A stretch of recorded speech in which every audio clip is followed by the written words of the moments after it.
What's going on, guys? It's Troydan here. And today, we've got weird things NBA players do off the court. When I think of, NBA players that have done some weird things off the court, I kind of think of Andrew Bogut. Yeah, he collects kids. Did you know that? I have not seen this video yet. It is from Rebound. Link in the description below. Make sure to sub 30 times. 3, 2, 1, go. From taking a bath in red wine Ew. to hanging out with a dictator, these are the weirdest things NBA players do off the court. What the hell is that? Rajon Yo, what is that? Rondo literally thing? makes children cry for fun? Yeah, back in 2006, when Rondo was drafted by the Celtics, he wanted to get involved in Boston's community. And what better way to do that than by mentoring the kids? So Rondo started volunteering at this local Boys and Girls Club. But it was there that Rondo became a menace to society. Cause when it came time to playing the kids' favorite game, Connect 4, Rondo went on a killing spree. Why? He challenged every kid he could find, beating them all one by one. Connect 4. I'm the champ. And if that wasn't enough, he even started playing multiple games at once just to add to their embarrassment. By the time Rondo was done, children were left crying in defeat, What? stripped of their Really? dignity. And Rondo's Connect 4 addiction didn't stop there, because over the years, he went on to destroy analysts, NBA players, college students. This guy's a madman. Wait, See, press one, you had no idea that Rajon Rondo was an avid Connect 4 player. It's a tough game. It's real skillful. to hide your kids, hide your wife, because Rondo's coming, and he's gonna beat you at Connect 4.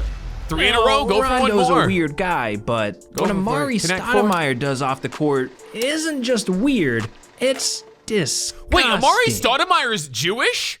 I didn't know that. That's cool. Good to know. Weird. I didn't know that. It's disgusting. Back in 2014, when Amari was playing for the Knicks, he was looking for ways to wind down after the games. And, he has a lot of options. Read a book, play some video games. Nah, this man decided to take a nice, relaxing bath. Okay. Wait, that's not weird at all. Well, Except it is weird, because it was a bath full of red wine.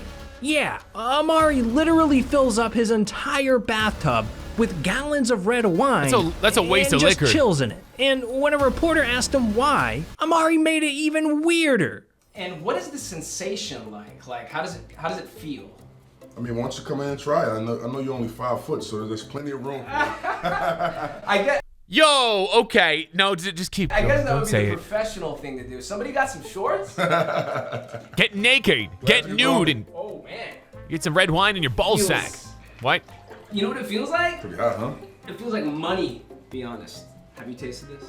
I have not tasted it. Last season when you took to the floor. Next question. Yo, this is the weirdest thing I've seen in the last hour and a half. Red wine in a bathtub? That's some balling. That's balling. I take that back. Amari Stoudemire, this is late. This is true Did this money. grown-ass 6'10" man just splash wine on another man in a bathtub? Is that what just happened? Ayo.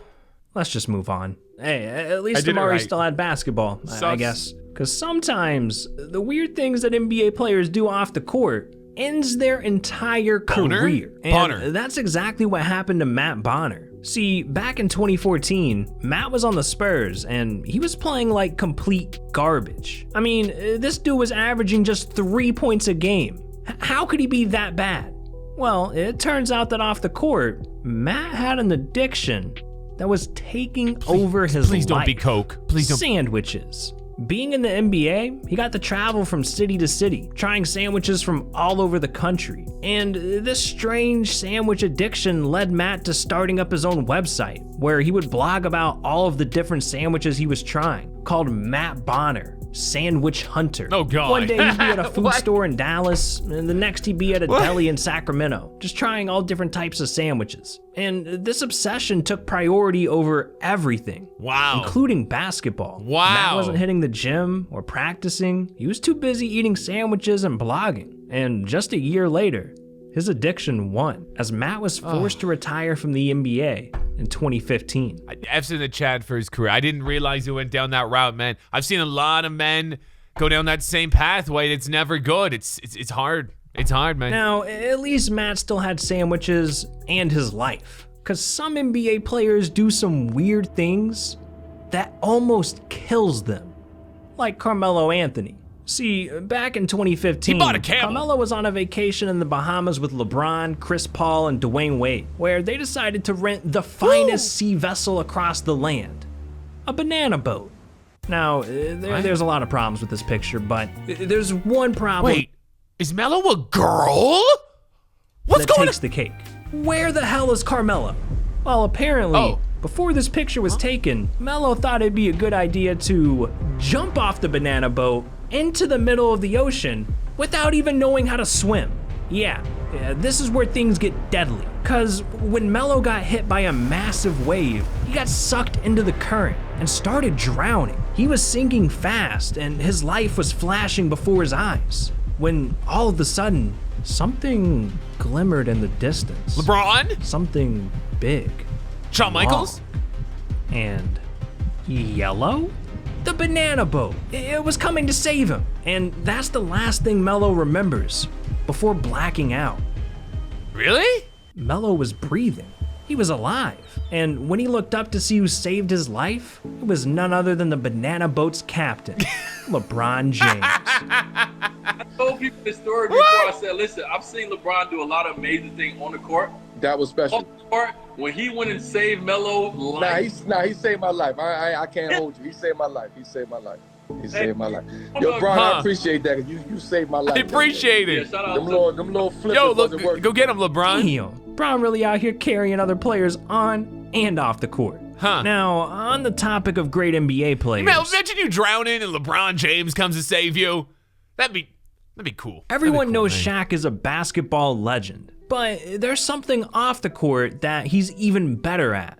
See, back in the 80s, teenage Shaq fell in love with hip-hop, and he figured, hey, I want to make music too. So after rapper. saving up some allowance money, Shaq bought himself a turntable to start DJing, and he fell in love. He started spinning records 24/7, honing his craft, until eventually college rolled around and young Shaq was forced to put his passion aside and focus on basketball. That's Sean Now, Bradley? obviously, that was a great move for Shaq, but deep down, he was still waiting for that day that he could finally make music again. And fast forward to 2011, when Shaq retired from the NBA, he could finally get back to spinning some records. So he dug out his old turntable, came up with the stage name DJ Diesel, and became the largest DJ in the entire world. What Literally. the hell? Okay, let's try something.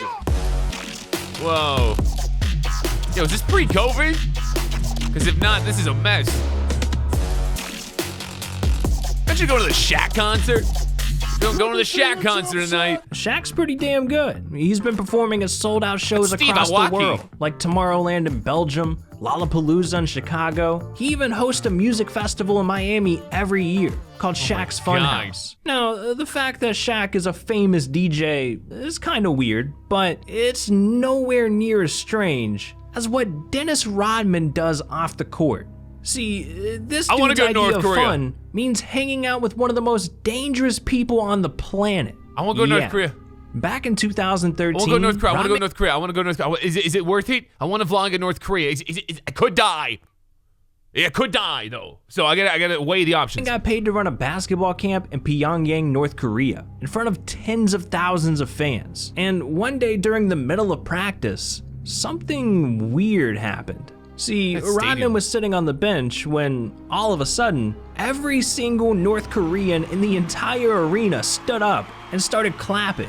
So Rodman turned around to see what they were looking at, and that's when he saw, subscribe to Rebound. Oh, shut up. No, he didn't. That's not what I Yeah, said. that's right. We got entire countries out here subscribing to the channel. So if you're not, then what the hell are you doing? But Rodman also saw North Korea's supreme leader, Kim Jong-un, walking towards him. Now, most people are terrified of this guy, but Dennis Rodman, he wasn't afraid. So he stood up, shook Kim's hand, and started making small He talk. didn't even know who And he that's when was. Rodman learned that he was Kim's favorite NBA player. So the two immediately true. hit it off. That's and not after true. practice, they went back to Kim's place to enjoy a nice dinner, That's not sing what some happened. karaoke, and party with North It's supposed to be Korean. Michael Jordan in North Korea, but Michael is not going to North Korea. So they got Dennis Rodman to go. And Dennis had no idea what North Korea was. He thought it was South Korea. And he didn't even know who the leader was. It's great stuff. Women, officially beginning one of the most controversial friendships of all time. For me to go over there to see him as much as I have. Guy's in a dress. I basically hang out with him all the time. We laugh, we sing karaoke. We do a lot of cool things together. And we ride horses, we hang out, we go skiing. We fudge. And we hardly ever talk politics. That's the Put good thing about each other's Jolly Rodman is Ranchers really in our out mouth. here skiing with a dictator. That's just weird, dog. But I guess it kind of makes sense. They both love the NBA, and not every player can say the same. I mean, for Chris Paul, basketball isn't even his favorite sport. Yeah. See, back in the 90s when Chris was just a kid, his dad took him to a local bowling alley, and after playing his first round, it was love at first strike. So Chris started going back to the alley every single day, working on his form, improving his ball spin, all for the sake of getting better at his true passion. But eventually, when Chris graduated high school, it was time to choose a career. Chris Paul's and he a had bowler? a choice between $25,000 a year in the Pro Bowlers Association or $3.4 million a year Really? in the NBA. So obviously, Chris decided to pursue basketball, and he got drafted by the Hornets in 2005. But there was still his love for bowling lingering in the back of his mind. So in 2008, Chris hit up his boys LeBron, D-Wade, and Kevin Durant to host What? his very own nationally I gotta see this. televised I gotta watch charity this. bowling tournament. Someone link me And this. This event brought so many eyes to the Pro Bowlers Association that Chris turned into an overnight bowling celebrity, and he got to appear on the Ooh. cover of US Bowler magazine. But Chris still wasn't satisfied, and he needed to find an even bigger way to express his love for bowling. Yo, Chris Paul so in good. 2013, he created his own PBA bowling team called LAX, captained by one of the best bowlers in the entire world, Jason Belmont. And Chris has been running that team ever since, LAX. all while still playing in the NBA. This dude seriously became a legitimate bowling superstar. Like, imagine if Chris decided to pursue a professional bowling career and just quit basketball completely. I mean, other players might have even followed him, and we would have missed out on some of the most disrespectful moments in NBA history. Like, one player actually spit on somebody during a game, It while happens. another player purposely stepped on an NBA player's face. It happens. Oh. It happens. You want to hear more about that? Then click this video right here. These are the 20 Saw most that come. We already saw that video, so. Yeah, weird things NBA players do. Yeah, some of the Mare Stoudemire bathing in wine. That's a little bit different. Chris Paul, the bowler, didn't know that. Didn't know LeBron saved Melo. I did know a lot about Dennis Rodman going to North Korea. That's quite the story. But yeah, I want to go to North Korea. Will I die? Yes or nah? Yes or not? Guys, you got a video you'd like for me to watch or react to? You can tweet me at Troydan under the hashtag TroydanReacts. Thank you for watching, and kids, don't go into baths filled with wine.